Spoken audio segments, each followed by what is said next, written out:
ကဲတော့ပူတော်ပဲစစ်ပါတော့တနည်းညတာကောမူလစုတိပိုင်နေနော်မေဝဒရလေဟိလောဝဲ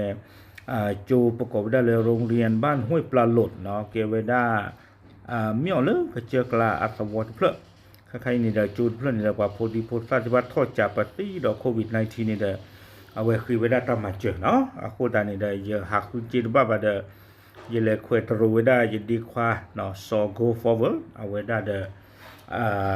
เลตาปกติเลตาเมมุนาชะล่ะเนาะเวดาถูกเท่าเวดากลูจี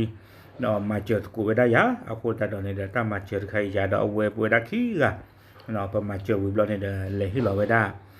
เลยโจตะเพลนี่ล้อเนาะอะโคดาดอนี่เด้อเอาไว้ไอ้ดอกดีกว่าตมุรกอติพะเนาะเลตาพิจมาเจอที่พะในลูกทะลอกอตอเดนี่ล้อเนาะแกไปเลยกันนะกูเอาไว้จุตระตาเตเนาะจากหมอกบเนาะเขาบอกว่าเด็กๆที่นี่ติดโควิดกันหลายคนเลยก็เลยหาแม็กอันนี้มาให้51กล่องเนาะแล้วก็มีแอลกอฮอล์ล้างมือน่าจะ3 ลิตรนะครับผมว่าน่าจะลิตรเดียวนะแต่ว่าซึ่งการแค่3 ขวดเพราะว่ามันหมดแค่นั้นก็เลย